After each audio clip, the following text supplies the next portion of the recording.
Have you ever sat alone in a quiet room and thought, how did I get here? Maybe you looked out the window and realized the view has changed, but not just the trees or the buildings. Something inside you feels different.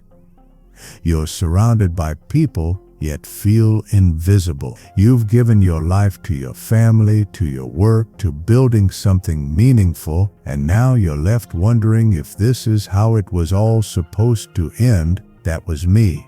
Not long ago, I moved into a nursing home thinking it would be easier, safer, maybe even more social. I believed I was making a smart, responsible choice. But what I didn't realize then was how deeply it would affect my spirit, my confidence, and my sense of control over my life. I don't say this lightly. I regret it, and I want to share with you the 6 hard truths I've learned, so you can make the best decision for your future or help someone you love make theirs. These truths aren't meant to scare you, but to open your eyes, because when we're over 60, every decision matters a little more, and some paths can lead to silent struggles we don't talk about nearly enough. So let me take you back to that moment. The first day I moved in, everything looked polished, clean floors, bright lights, smiling faces, but underneath that surface was a sense of finality that hit me harder than I expected. It felt like I had handed over the keys to my freedom. The first hard truth is this: you lose more than just space. You lose your sense of identity. You might not realize it at first. You still have your books, maybe a few pictures on the wall, your clothes in the closet, but something happens when you're no longer in charge of your own kitchen, when someone else decides what you eat and when the lights go off, not when you're ready for bed, but when the schedule says so. That subtle shift chips away at you. You're not running your home anymore. You're fitting into a system. I remember one night, I stayed up reading, just like I always had. It was past the quiet hours, and a nurse knocked, gently but firmly reminding me to keep the light off, in my own room. It was in that moment I realized, I'm not home. I'm just a guest here with a bed and a locked routine. That small loss of control starts to add up. What used to be a simple pleasure, making tea at midnight, walking out to check the mailbox, listening to your favorite old records a little too loud, becomes something you have to ask permission for, or just stop doing altogether. And when you stop doing the little things that make you feel like you start fading in ways you didn't expect. Your spark dims. The second hard truth is even tougher to talk about. Even with people around, you can feel completely alone. Yes, there are activities. Bingo, movie nights, crafts. But that doesn't mean real connection. Being in a room full of people doesn't fill the hole left by your family's laughter, your old neighbor's wave, or the smell of your home after a pot of Sunday stew. You find yourself sitting across from folks who may not remember your name by dinner. Conversations grow shallow, and while the staff often do their best, they're stretched thin, and you start to feel like another checkbox in their long to-do list. The truth is, no one is going to care about your stories the way your friends or family once did. No one asks about your favorite old songs, your memories of young love, or the wisdom you've gathered. In a place full of seniors, it's still easy to feel like no one sees you. I thought I'd feel safer in a community like that, but safety came at a cost I hadn't expected. Emotional distance. I missed the freedom of spontaneous visits from my grandson. I missed choosing what day I did laundry, or deciding whether I wanted quiet or conversation. Here, everything felt scheduled, controlled, sanitized. And maybe you're listening to this right now and thinking, but isn't it better than being alone at home? Isn't it safer than risking a fall or getting behind on my medications? And yes, those are valid concerns. I had them too, but here's something they don't tell you. There's a middle ground. There are ways to maintain your independence without surrendering your soul to a system. I wish someone had told me that before I packed up my life and moved into a place that didn't feel like mine. The emotional cost is rarely talked about. No one wants to admit they feel forgotten. But I'll be honest with you, I felt like my voice didn't matter anymore. Like I was a burden tucked neatly away. My children thought they were doing the right thing, and in some ways, maybe they were. But no one asked what I really wanted. No one stopped to say, "Do you feel okay handing over the rhythm of your life to strangers?" Now, don't get me wrong. Some folks thrive in nursing homes. For those with serious health conditions or who need round-the-clock care, it can be a lifesaver. But if you're still strong, still sharp, still you, then giving up your independence too early can chip away at your sense of purpose. And that's something no pill or soft bed can replace. These are the hard truths I've lived, and I want you to hear them now, not 10 years too late, because no one prepares us for this stage of life. No one hands us a manual when we turn 70 and says, "Here's how to stay free, how to stay you." We have to figure it out together and share what we've learned. So if you're thinking about a nursing home, or if someone in your family is pushing the idea gently, maybe even with love, take a step back. Ask yourself not just what's easier, but what makes you feel alive. One of the things that really caught me off guard, even after I'd adjusted to the routines and the quiet evenings, was how quickly my confidence began to fade. Not physically, though that played a role, but mentally, emotionally. That leads me to the third hard truth. You start to question your worth. At home, I was still someone. The neighbor who helped rake leaves, the grandparent who told bedtime stories, the friend who remembered everyone's birthday. But inside a nursing home, I became more of a room number. Even when people called me by name, it felt like I'd become part of the background. I wasn't being asked for advice anymore or even for help with little things. The very activities that had once made me feel needed, useful, and valued, they disappeared. You might not think that matters much at first. After all, it's supposed to be a time to relax, right? To let others care for you. But when you stop feeling useful, you start shrinking inside. That sense of I can still help or I still have something to offer is what keeps your mind sharp and your heart strong. Without it, the days begin to blur. You stop planning. You stop dreaming. You stop trying. One morning, I overheard a staff member say he probably won't remember anyway. They weren't being cruel, just tired. But those words hit me like a punch in the gut. I did remember.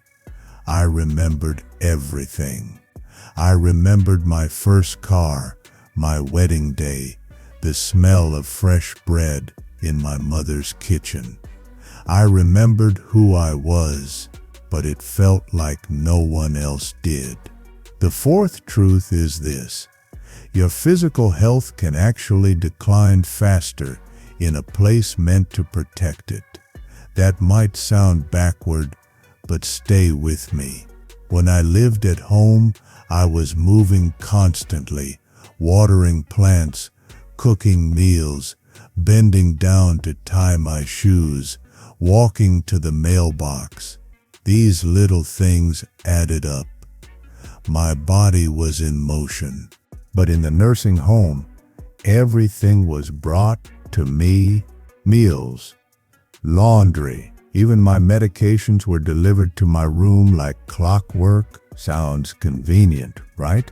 But the side effect of convenience is inactivity. I found myself sitting more, walking less, and relying too much on help, even when I didn't need it. My joints got stiffer, my back ached more. The stairs that I used to climb with only a little effort now felt impossible. And it wasn't just the physical stillness, it was the mental fog that comes from being on autopilot. When someone else makes every little decision for you, your brain doesn't have to work as hard. That might feel like a relief for a while, but over time, it slows you down in ways that are hard to reverse. I used to write every morning.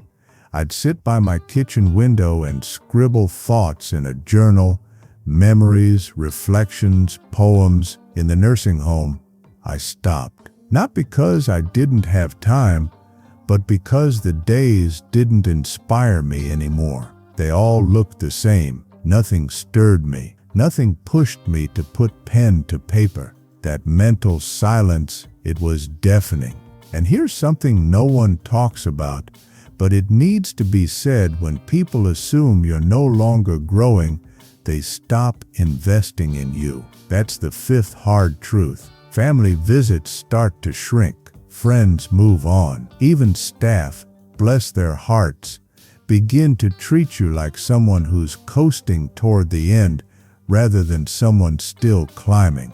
I felt it most during holidays. The decorations went up, the music played, but the magic, it wasn't the same. Back home, I'd be baking cookies with my granddaughter or wrapping presents for the great-grandkids. Here, someone handed me a store-bought cookie on a paper plate and asked if I wanted to play a trivia game about Christmas movies from the old days. I smiled politely, but inside I felt like I was being wrapped in bubble wrap, protected, yes, but no longer fully alive. The worst part was this quiet resignation that settled in, not just in me, but in those around me. I saw vibrant, intelligent men and women begin to withdraw, to speak less, to move less. It's not because they were suddenly older,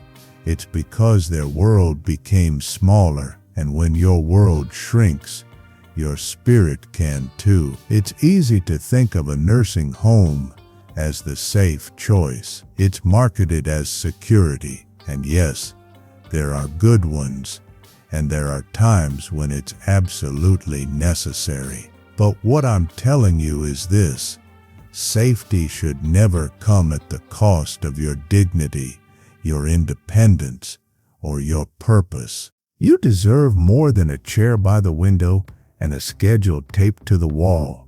You deserve to keep living, not just existing, to feel the joy of making your own choices, even the small ones, to be respected as a whole person, not just a patient or a task on someone's clipboard.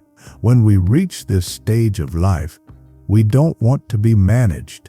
We want to be valued. We want to be asked, what would make you feel good today? Not just what's easy or efficient for others. And maybe the biggest regret isn't just moving into a nursing home. It's not asking enough questions before I did. Not pushing back when my kids said, this is for the best. Not saying, I still have time left and I want to live it my way. But it's never too late to reclaim that power, to speak up, to explore other options.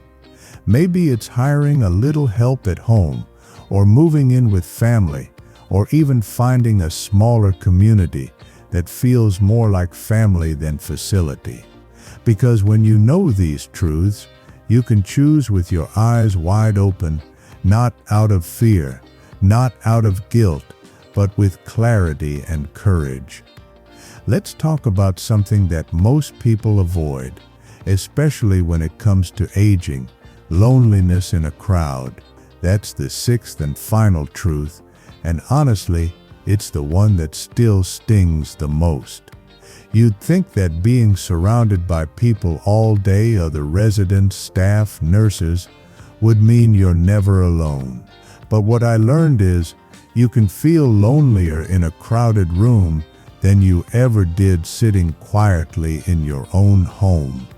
It's not just about physical company, it's about emotional connection. When I lived at home, a phone call from an old friend or a surprise visit from my grandson could light up my entire day. But inside the nursing home, those moments started to fade. Visits became shorter. Friends stopped coming. Family, even when they meant well, started spacing things out, thinking, "Dad's fine, he's taken care of." You begin to feel like a memory in your own life, like you're slowly being shelved while the world continues on outside without you. The worst part, no one really talks about it. There's this quiet acceptance. People just assume it's part of getting old, that it's natural, but it's not. Feeling emotionally disconnected doesn't have to be the price of growing older, and it shouldn't be. I remember one day, I watched out the window as a young couple walked past holding hands, laughing. They probably didn't even notice me watching from behind the curtain, but in that moment I missed being seen, not as a resident or as someone receiving care, but as a person who still had dreams, humor, love, and stories left to tell. There's a silence that settles into your bones when you feel forgotten. It doesn't shout, it eats away at your spark. That's when I knew something had to change. I couldn't live the rest of my years waiting for scheduled meals, pre-planned activities, and occasional family visits that felt more like obligations than celebrations. I needed to reclaim me. So here's what I want you to know: if you're watching this and considering the move, or if someone in your life is pushing the idea on you gently or not so gently, take a breath, step back, and ask yourself, what do I still want from life? Not what's easiest, not what's safest, but what sets your soul on fire, even if it's just a little spark left. Maybe it's sitting in your own kitchen in the morning with the sun streaming in, making your favorite tea. Maybe it's hearing your grandchildren's laughter echoing through the hallway. Maybe it's just waking up and deciding for yourself what your day will look like. There are options. Home care support has come a long way. There are shared living communities that are vibrant and active, not sterile and isolating. There are neighbors, friends, church groups, people who are often more than willing to step in if you ask. If you let them, you're not a burden for wanting to live your life on your own terms. You're not selfish for saying, "I still have things I want to do," and you're certainly not too old to demand joy, connection, purpose, and independence. Regret doesn't have to be your companion. If you've already made the move and you're not happy, speak up, talk to your family, explore alternatives. You're allowed to change your mind. You're allowed to say, "This isn't working for me." That's not failure, that's courage. And if you're still in the decision phase, I beg you, don't just think about convenience or cost or what others expect. Think about you. What makes you feel alive? What brings you comfort, peace, and pride? Because at this stage of life, we've earned more than just safety. We've earned respect, dignity, choice. We've earned the right to thrive, not just survive. If my story helps even one person pause, reflect, and make a more informed choice for themselves or a loved one, then this conversation was worth every word. You're not alone in this. There's a whole community out here cheering for you, walking the same road, making the same tough decisions. Share your experiences in the comments, whether you've lived in a nursing home, are thinking about it, or chose a different path entirely. Your voice could help someone else feel seen, understood, or even just a little less afraid. And if this video spoke to your heart, give it a like. Subscribe for more honest, heart-to-heart conversations about health, aging, and living fully. Because the truth is, we're not done yet. Not by a long shot. Here's to you, still standing, still choosing, still living. No matter your age, you deserve a life filled with love, purpose, and freedom.